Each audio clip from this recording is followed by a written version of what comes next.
You think African American families during World War II only scraped by on scraps? Think again.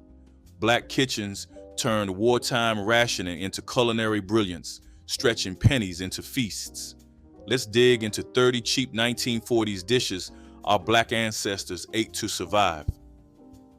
Fatback and cornmeal gravy was the foundation of countless wartime breakfasts in African American households across the rural South. When meat was rationed and money tight, families sliced thin pieces of salted pork fat and rendered them slowly in cast iron until the edges crisped and the fat turned liquid gold. That precious lard became the base for thick, peppery gravy made by whisking in cornmeal and water until it bubbled into something hearty. The gravy was poured over biscuits, rice, or whatever starch the family had, transforming simple ingredients into something that stuck to ribs and fueled long days of labor. Children ate it before school, knowing the richness would carry them through morning lessons. Adults relied on it before heading to factories, fields, or domestic service jobs. This wasn't fancy cooking. It was survival wisdom passed from mother to daughter. The dish cost almost nothing, yet delivered comfort that money couldn't buy. Molasses bread carried families through the leanest months of wartime rationing when white sugar vanished from store shelves and flour grew scarce. African American cooks mixed dark, robust molasses with cornmeal, a little lard, and whatever flour they could spare, creating dense loaves that baked into something deeply satisfying. The bread emerged from wood-fired ovens with a dark crust and moist interior that tasted of earth, sweetness, and survival. Sliced thick and eaten with butter or alongside beans, it provided carbohydrates and iron that working families desperately needed. Molasses was cheaper than sugar and packed with nutrients refined sweeteners lacked, making it both practical and healthful. Churches served this bread at fellowship meals, and mothers baked it for children attending segregated schools. The loaves kept well for days, allowing families to bake once and eat throughout the week. Molasses bread was proof that black cooks could transform humble ingredients into something worth savoring. Crackling bread turned what others discarded into something worth fighting over at the dinner table. After rendering lard from pork fat, the crispy bits that remained, cracklings, were folded into cornbread batter and baked until golden. The result was cornbread with pockets of salty, crunchy pork throughout, each bite delivering comfort and richness. During the 1940s, when ration books limited meat purchases, crackling bread stretched those precious pork scraps into something that felt abundant. Families gathered around cast iron skillets, cutting wedges while the bread was still warm, the cracklings releasing their smoky flavor with every bite. Children considered finding an extra large crackling a small treasure. Adults appreciated how the bread filled empty stomachs without emptying thin wallets. The dish required no special ingredients beyond what home hog butchering provided. Crackling bread was community food, church food, and survival food, all wrapped into one satisfying package.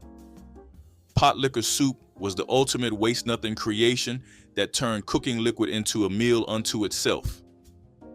After collard greens or turnip greens simmered for hours with ham hocks or fatback, the resulting broth, potlikker, became too precious to pour down any drain. African American families served this vitamin-rich broth in bowls with crumbled cornbread stirred in, creating a simple soup both filling and nourishing. The broth carried all the nutrients leached from greens during cooking, plus the smoky richness of whatever pork had flavored the pot. During wartime rationing, when fresh vegetables were precious, potlikker provided essential nutrition that kept families healthy. Elders prescribed it for colds, weakness, and malaise, understanding instinctively what science would later confirm about its value. Children might not have loved the taste, but they grew strong on it nonetheless. Potlikker soup proved that African American cooking wasted nothing and honored every ingredient. Sawmill gravy earned its name from lumber camps, where workers needed cheap, filling food to fuel backbreaking labor. African American cooks perfected this dish using pan drippings, flour, milk or water, salt, and generous black pepper that gave the gravy its distinctive speckled appearance. The technique was simple but required skill, whisking constantly to prevent lumps while building flavor from whatever meat had been fried beforehand. Poured over biscuits, the gravy transformed plain bread into something substantial enough to carry a family through hours of work. During the 1940s, when meat was rationed and dairy sometimes scarce, sawmill gravy stretched resources brilliantly. A single pan of fried fatback could produce enough drippings for gravy that fed an entire family. The pepper wasn't just flavoring, it made the gravy seem more substantial and satisfying. This was working class food that acknowledged hardship while refusing to surrender to it. Fried cabbage with fatback was a one-pot meal that sustained African American families when gardens provided abundance, but grocery money remained scarce. Cabbage grew easily in southern soil, producing large heads that could feed families for days when prepared with skill. Cooks rendered slices of salted fatback in cast iron until crispy, then added shredded cabbage to the sizzling fat, stirring until the leaves wilted and absorbed smoky, salty pork flavor. Onions and pepper joined the pot, and everything simmered until the cabbage turned silky and sweet.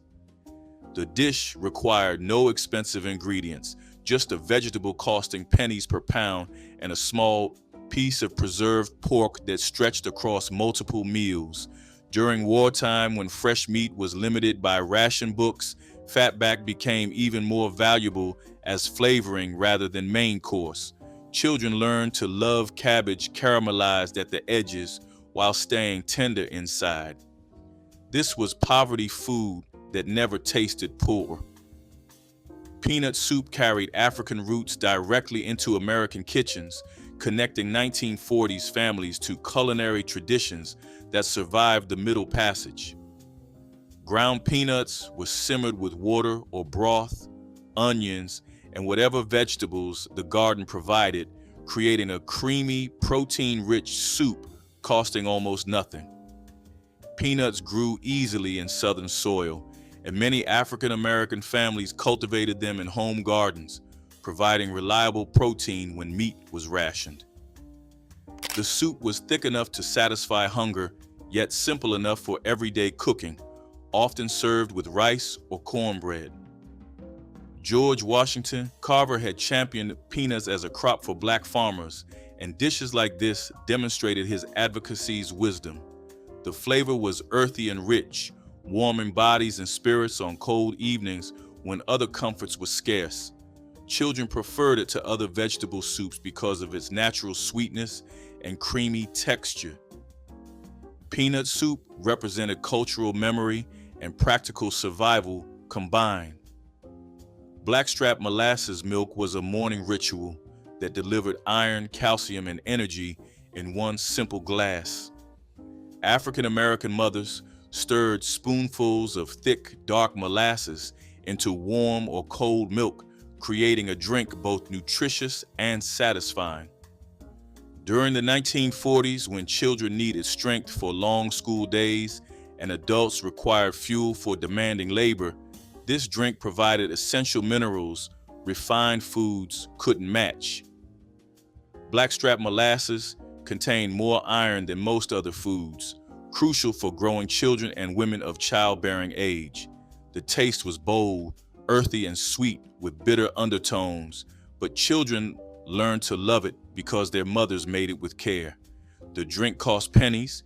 Using milk many rural families produced from their own cows and molasses, cheaper than refined sugar. Some families drank it warm in winter and cold in summer. Blackstrap molasses, milk was folk medicine and folk nutrition combined, proof that sometimes the simplest remedies work best. Hoe cakes with sorghum syrup represented the marriage of two ingredients. African American families could produce themselves, free from stores or ration books. Cornmeal was mixed with water and salt, shaped into flat cakes, and fried on hot griddles until golden and crisp at edges while staying soft inside. Sorghum syrup, pressed and boiled from cane grown in backyard plots, was drizzled generously over warm cakes, creating a breakfast sweet, filling, and entirely homegrown. During wartime, when white sugar was rationed and store-bought syrup expensive, sorghum became the sweetener of choice for families who knew how to cultivate it. The hoe cakes required nothing but cornmeal and water, accessible even when money was non-existent. Children ate them before school, fingers sticky with syrup, bellies full enough to concentrate on lessons. Adults appreciated how the meal connected them to ancestors who survived on the same humble ingredients. Hoe cakes with sorghum tasted like independence. Neck bones and rice stretched a cheap cut of pork into a meal that could feed an entire family for less than a quarter. Butchers often sold neck bones for pennies per pound, considering them scraps rather than proper meat, but African American cooks knew better. Simmered for hours with onions, garlic, bay leaves, and plenty of salt and pepper, the bones released collagen and flavor into rich broth while meat fell tender from the bone. Served over rice that absorbed all that savory liquid, the dish became deeply satisfying despite humble origins. During the 1940s, when ration books limited meat purchases, neck bones provided the illusion of abundance. The bones looked impressive, piled on plates, the rice glistened with broth, and the flavor rivaled expensive cuts. Children learned to navigate the bones, finding every morsel hidden in crevices. This was Sunday dinner for families who couldn't afford roasts, and it was just as beloved. Red beans and rice became Monday tradition in African American households, a dish that simmered all day while families tackled the week's heaviest chores. Dried red beans were soaked overnight, then slow cooked with whatever seasoning meat was available: ham hocks, salt pork, or even just the bone from Sunday's dinner. Onions, garlic, and bay leaves joined the pot as the beans bubbled into creamy richness over hours of patient cooking. The dish was ladled over rice that absorbed the thick, savory liquid until every grain glistened. During the 1940s, when meat rationing made protein scarce, red beans and rice provided complete nutrition for pennies. The combination of legumes and grain created protein as complete as any meat, a fact that African American cooks understood instinctively.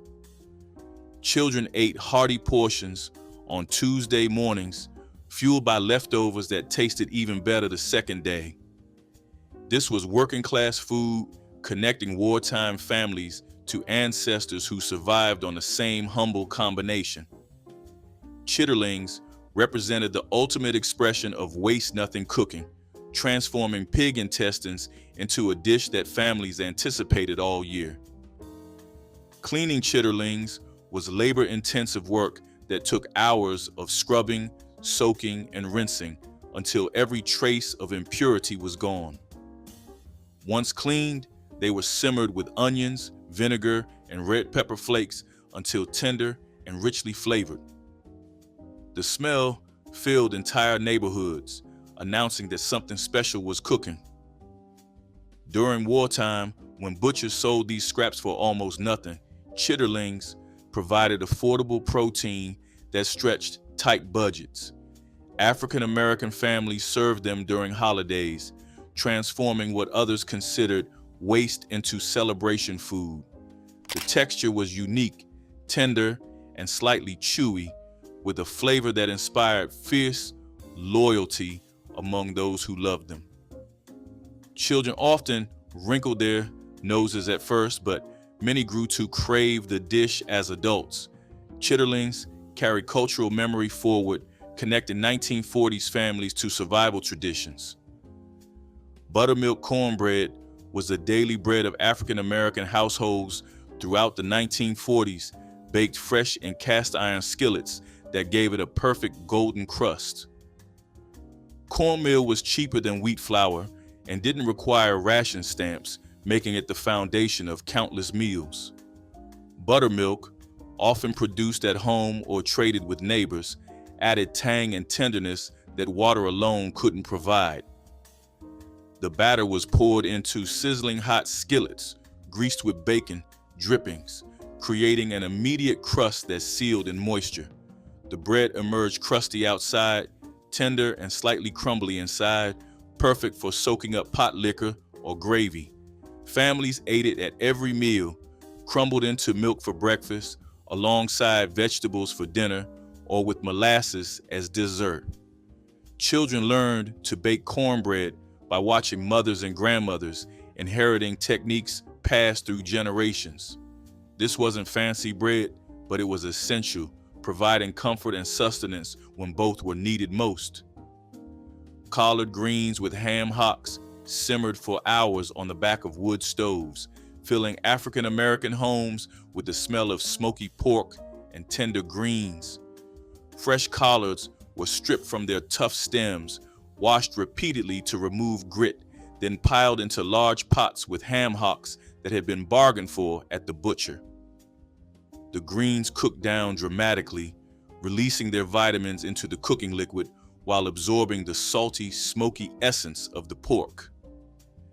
By the time they reached the table, the greens were silky and rich, the ham hocks falling apart at the touch of a fork.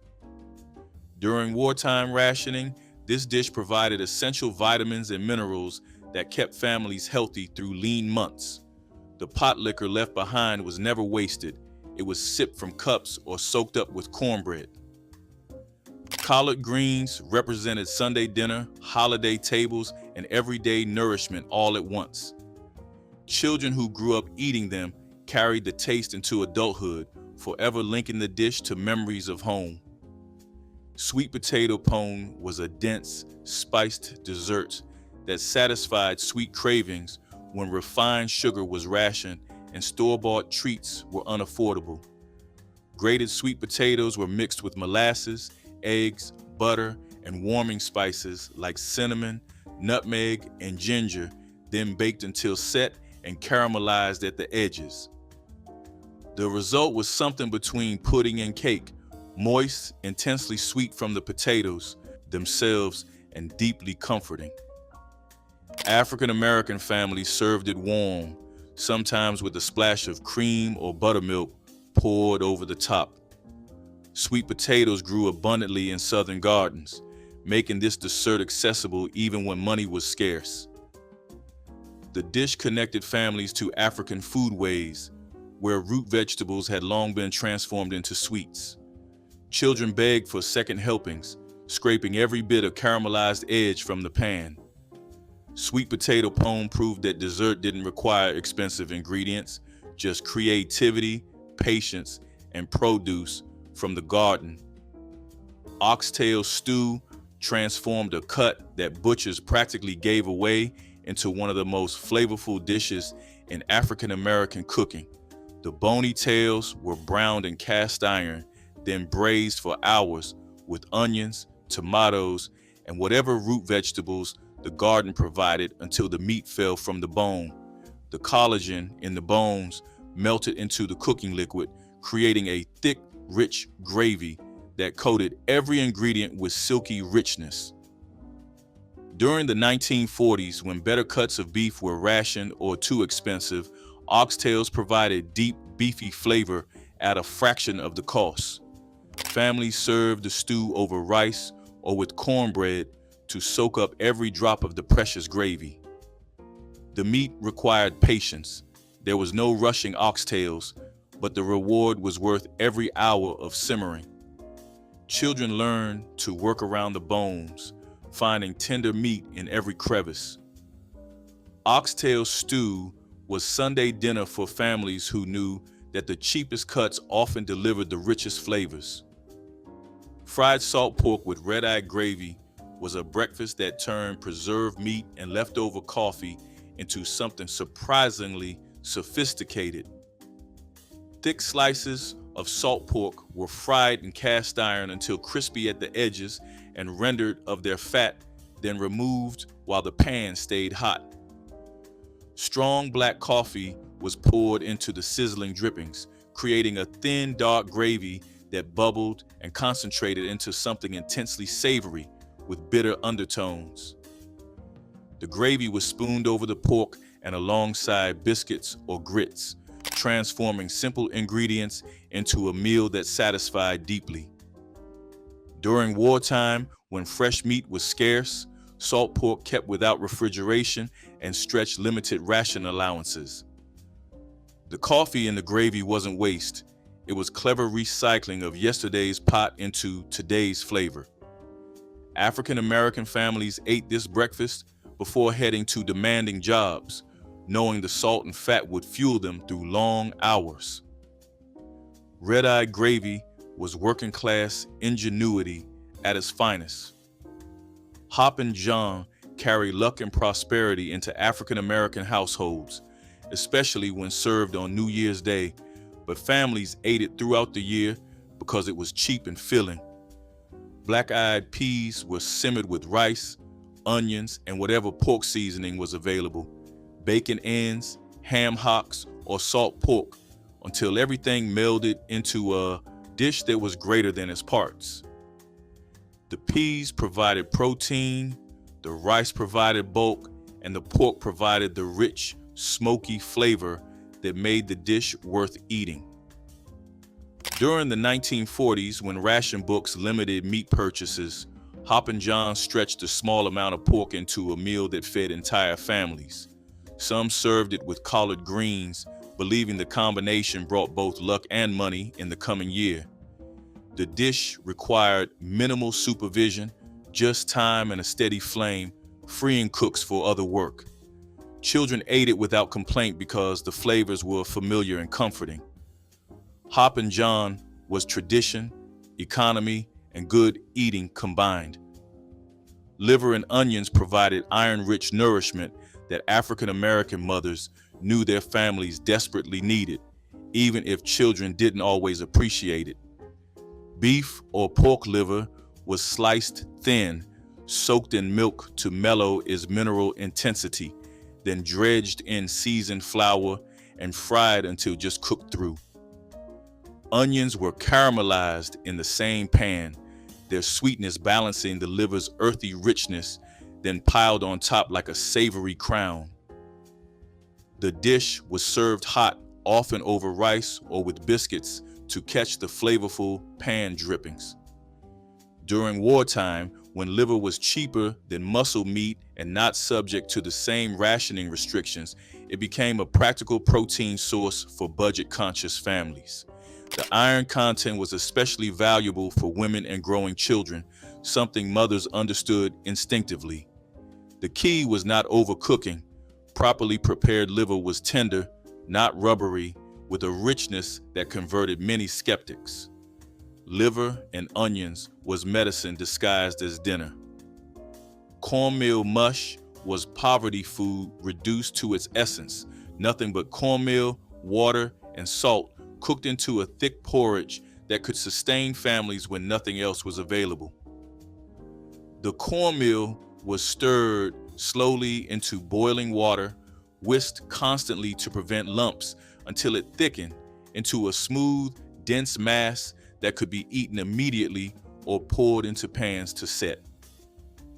Hot mush was served with molasses, butter, or milk for breakfast, providing carbohydrates that burned slowly through long mornings. Cold mush was sliced and fried in bacon drippings until crispy on both sides, creating an entirely different dish from the same humble ingredients. During the 1940s, when flour was sometimes scarce and meat rationed, cornmeal mush kept families fed on pennies per meal. Children ate it without complaint because it was what everyone ate and because it filled empty stomachs reliably. Cornmeal mush was survival in its purest form, requiring nothing but corn and water to sustain life. Fried green tomatoes stretched the garden harvest into meals that felt like celebration even during rationing. Firm, unripe tomatoes were sliced thick, dredged in seasoned cornmeal, and fried in bacon drippings until the coating turned golden and crisp while the interior stayed tart and juicy. African American families made these at summer's end when frost threatened and green tomatoes had to be picked before they could ripen. The cornmeal crust shattered between teeth, giving way to the bright, acidic flesh that balanced perfectly against the rich fat. Served alongside other vegetables or as the centerpiece of a light supper, fried green tomatoes proved that even unripe produce had value. Nothing from the garden went to waste, not even tomatoes that never had a chance to turn red. Children loved the crunch and the novelty of eating something green that tasted nothing like salad. This dish represented the African American philosophy of honoring every ingredient the land provided. Pig feet and black-eyed peas was New Year's food that promised luck and prosperity, but families ate it year-round because it stretched pennies into abundance. Pig feet, sold cheap because most shoppers considered them undesirable, were simmered for hours until the collagen melted into silky richness and the meat fell tender from the bone. Black-eyed peas joined the pot, absorbing the porky broth until they became creamy and deeply flavored. The dish was served over rice, the thick cooking liquid acting as gravy that made every bite satisfying. During the 1940s, when ration books limited meat purchases, pig feet provided protein that didn't count against precious stamps. The combination of legumes and pork created complete nutrition for almost nothing. Children learned to navigate around the small bones, finding every morsel of tender meat. This wasn't elegant food, but it was honest and filling, connecting wartime families to traditions that had sustained their ancestors through harder times. Salmon croquettes transformed canned fish into crispy golden patties that made weeknight dinners feel special during wartime rationing. Canned salmon, affordable and shelf-stable, was mashed with breadcrumbs, egg, onion, and whatever seasonings the pantry held, then shaped into patties and fried until crusty outside and tender within. The fish's natural oils kept the croquettes moist, while the breadcrumb coating provided satisfying crunch. African American families served them with rice and gravy, stretching one can of salmon into a meal that fed everyone. During the 1940s, when fresh fish was scarce and meat rationed, canned salmon became a protein staple that didn't require refrigeration. Mothers passed down their particular techniques. Some added celery, others a splash of hot sauce, creating family recipes that varied from kitchen to kitchen. Children often preferred croquettes to plain fish because the crispy exterior made them feel like a treat. Salmon croquettes proved that pantry staples could become something worth anticipating. Poke salad was forage food that African American families gathered each spring, turning wild greens into nourishment that costs nothing but labor. Pokeweed shoots were collected young before the plant became toxic, then boiled in multiple changes of water to remove bitterness and potential danger. The cooked greens were sautéed with bacon drippings and onions until tender and richly flavored, served alongside cornbread or as part of a vegetable plate. During wartime, when store-bought vegetables were expensive and victory gardens hadn't yet produced, poke salad provided essential vitamins after long winters of preserved foods. Gathering it was community knowledge passed from elders to children, knowing which plants were safe, when to pick them, how to prepare them properly. The slightly bitter, earthy flavor was an acquired taste that signaled spring's arrival. Poke Salat connected families to the land and to ancestors who had survived by knowing what the woods provided freely. Chicken feed soup extracted every bit of nutrition from parts that others threw away, creating a rich broth that fortified African American families during lean times. The feet were cleaned meticulously, scalded to remove the outer skin, then simmered for hours with vegetables and seasonings until the collagen dissolved into silky golden broth. Rice or noodles were added near the end, turning the soup into a complete meal that cost almost nothing. During the 1940s, when butchers sold chicken feet for pennies, glad to be rid of them, this soup provided protein and minerals that more expensive cuts couldn't match. The broth was believed to strengthen bones and joints, prescribed by grandmothers for growing children and aching elders alike. The feet themselves became tender enough to eat, every bit of cartilage softened by long cooking. Chicken feet soup was medicine and meal combined, proof that African American cooks wasted nothing. Fried corn was summer captured in a skillet, made when fresh ears were plentiful and families needed ways to enjoy the harvest beyond simple boiling. Kernels were cut from the cob, then the milky liquid was scraped out and added to the pan where bacon drippings sizzled hot and ready. The corn fried until some kernels caramelized and others stayed tender, creating a dish with varied textures in every satisfying bite. Salt, pepper, and sometimes a touch of sugar balanced the natural sweetness of fresh-picked ears.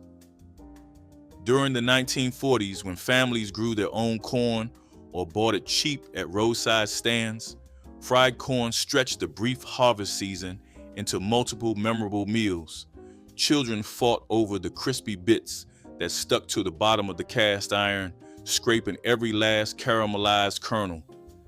The dish required no expensive ingredients, just fresh corn and a little fat, making it accessible to every family with a garden plot or generous neighbor. Streaker lean and biscuits was breakfast built on preserved pork that kept without refrigeration, essential during wartime when fresh meat was strictly rationed. Streaker lean, salt-cured pork belly with alternating layers of meat and fat was sliced thin and fried until crispy at the edges, the fat rendering into drippings that flavored everything else in the kitchen. Hot biscuits, often made with lard and buttermilk, soaked up those drippings until they glistened with porky richness. The combination provided calories and protein that fueled hard labor through long mornings of work.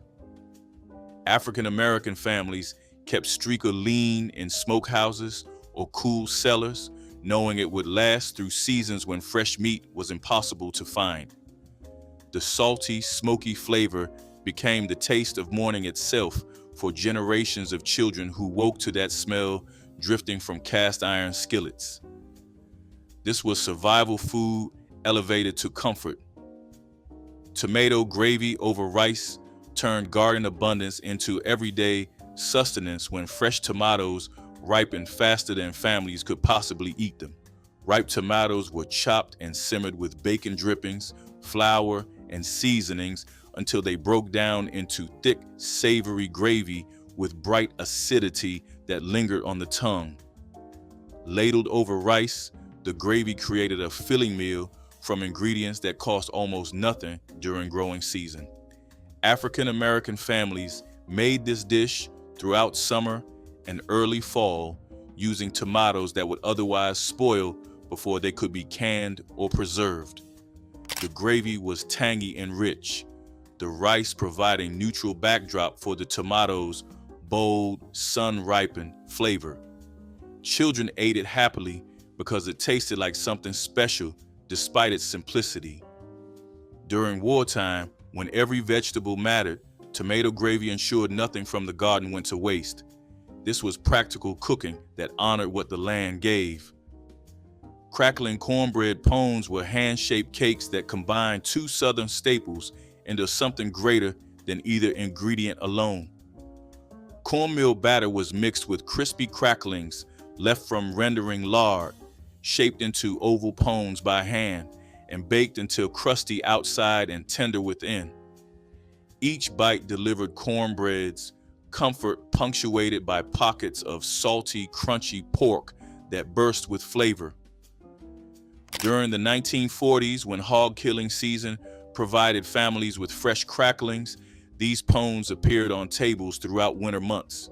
The shape mattered. Pones baked differently than skillet cornbread, developing more crust and a denser interior that traveled well in lunch pails. Children carried them to school, eating them cold at midday when hot food wasn't possible. The cracklings provided fat and protein that plain cornbread lacked, making each pone a more complete food. This was resourcefulness shaped by hand, baked until golden. Sugarcane syrup and butter on biscuits was simple sweetness that African American families could produce themselves, independent of stores and ration books.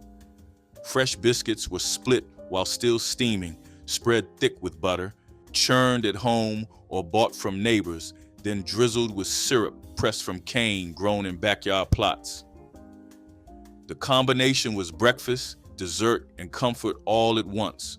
Warm bread made rich by butter and sweet by syrup that tasted of the land itself. During wartime, when refined sugar was rationed and store-bought sweets expensive, homemade syrup provided the sweetness that made hard times bearable. Children considered this a treat worthy of special occasions, though it required nothing rare or expensive. The syrup was dark and complex, nothing like processed sweeteners, carrying flavors of earth and smoke from the boiling process. This was independence made edible. Chicken feet soup proved that even the most unlikely parts could become nourishing meals through patient cooking. Chicken feet, sold for pennies or given free by farmers, contained collagen that transformed into rich, gelatinous broth after hours of simmering. Black cooks added vegetables, rice, and seasonings to create soups that filled entire families, despite starting with what others considered garbage. The feet's cartilage and tendons broke down into silky broth that coated the mouth and provided genuine satisfaction. This soup appeared regularly in both urban and rural Black households, the feet's low cost making them accessible even during the worst Depression years. Children learned to navigate around bones, finding bits of meat and skin while appreciating the rich broth. The practice of using chicken feet showed respect for animals and refusal to waste anything edible. In Chinese and Black communities, chicken feet were prized ingredients rather than trash, cultural knowledge preserving their value. The soup delivered protein, minerals from bones, and warmth that comforted as much as it nourished despite impossible odds. Cabbage fermented into slaws was a clever way families made vegetables last long past their growing season. When fresh cabbage was cheap and abundant, families shredded it, salted it, packed it into jars or crocks, and let time transform it into something tangy and crisp that held up through bitter winters.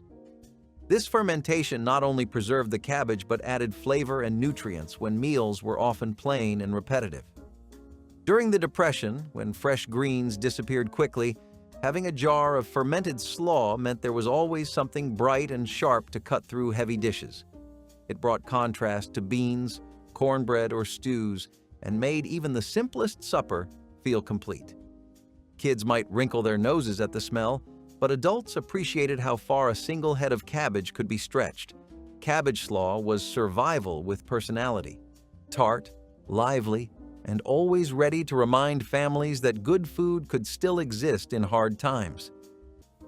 Roasted chestnuts carried warmth and nourishment through the cold months when plantation rations were meager and gardens lay dormant.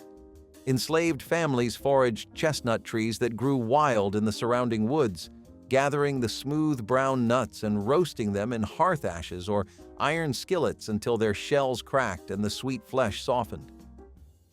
The nut's high energy content and natural sweetness made it an important source of calories and comfort, especially during long winter evenings. Roasted chestnuts became part of a wider African American food tradition, appearing in holiday celebrations and roadside markets after emancipation. Their gentle flavor paired well with cornmeal breads and simple stews, and many families passed down techniques for roasting and storing them long after the plantation era ended. Today, roasted chestnuts sold at winter festivals and city street corners carry echoes of that history, reminding us that what began as a survival practice also nurtured community and seasonal ritual for generations who transformed hardship into enduring culture. Hoppin' John on New Year's Day was once a dish of deep meaning, carrying the promise of good fortune into every household that served it. Black-eyed peas simmered with rice, onions, and smoky cured meat made for a meal that was both filling and symbolic. Families across the South would gather on the first day of the year, confident that a bowl of this humble combination could bring luck, health, and steady work in the months ahead. The peas represented coins, the rice suggested abundance, and the pork gave a sense of strength and perseverance. Elders passed down stories of how this recipe came from West African traditions that traveled through the Middle Passage and took root in Carolina kitchens. Children learned to stir the pot while listening to tales of ancestors who found comfort in its aroma after days of uncertainty. Today, many people know the name, but few carry on the ritual with the same devotion that once marked every New Year's morning across countless African American homes. Stewed field peas with cornbread was a Southern staple that seemed to appear on tables no matter how hard times got. Field peas were inexpensive, easy to grow, and dried well enough to last through seasons, making them a dependable ingredient when other food was scarce. My grandmother simmered them slowly with onion, maybe a scrap of pork if any was left, until the peas broke down into a thick, savory stew. Cornbread was baked alongside, crumbly and warm, and served as the perfect companion, soaking up every bit of broth. Together they made a full meal, packed with enough substance to keep workers fed after long days in the fields or factories. Field peas were humble compared to black-eyed peas or butter beans, but they carried a taste of the land, earthy and comforting. For families with little money to spare, this pairing was dependable, stretching across generations as a dish of both necessity and pride. Stewed field peas with cornbread filled stomachs, warmed hearts, and reminded everyone that simple food could still be good food. Peanut soup demonstrated the brilliance of using locally grown legumes to create filling, nutritious meals from almost nothing. Peanuts, grown throughout the South and often harvested by black farmers, were ground into paste and mixed with water, onions, and whatever seasonings could be found. The mixture cooked down into creamy soup that provided protein, fat, and comfort. This wasn't the refined peanut butter soup found in fancy cookbooks. It was rough, grainy, and honest, tasting of earth and survival. Black families made peanut soup regularly because peanuts stored well and could be ground by hand using simple tools. The soup filled hungry children before school and warmed field workers who came home exhausted after dark. In Alabama and Georgia, where peanuts were staple crops, this soup appeared so frequently it became associated with depression hardship. Yet it delivered genuine nutrition. Peanuts provided complete protein and essential fats that kept bodies functioning during starvation conditions with community support. Pokeweed greens offered one of the first fresh tastes of spring for people living with few supplies after a long winter. Young pokeweed shoots emerged early and plentifully, but they carried natural toxins that required careful boiling in several changes of water. Enslaved cooks, drawing on African knowledge of wild plants, mastered this technique to create a tender, spinach-like dish that supplied vital vitamins when gardens were only beginning to grow. Seasoned with a bit of salt pork or a sprinkle of wild herbs, poke greens became a welcome sign of the changing season. Long after emancipation, poke salad festivals in Appalachia and the Deep South celebrated this once humble plant, turning a survival ingredient into a community tradition. The careful preparation taught by generations of African American cooks is still followed today, preserving both safety and flavor. Pokeweed greens remind us that deep botanical knowledge and patient cooking transformed a potentially dangerous weed into nourishing food that helped sustain families through the hardest times. Okra gumbo with fresh crab told the story of low-country waters and West African roots in every bowl. Thickened by the natural mucilage of okra and deepened with a slow-simmered stock, the stew held blue crab, onions, bell peppers, and fragrant spices that reflected both coastal bounty and ancestral memory. Fishermen brought the catch of the day to markets where cooks bargained for the sweetest crab meat, while home gardeners plucked tender okra pods from vines that thrived in humid summers. The gumbo pot became a gathering place where family and neighbors stood around sharing stories as the aroma of seafood and spice filled the air. Served over rice, each spoonful carried the taste of tides, soil, and a heritage that stretched back across the Atlantic. In modern times, many turn to faster recipes and frozen ingredients, losing the patient layering of flavor that once defined this dish. Yet for those who remember, nothing matches the soulful depth of a true okra gumbo made with freshly caught crab. Which of these wartime survival dishes do you remember from your family's table? Share your memories in the comments below, hit that like button, and subscribe so we can keep honoring these forgotten flavors together.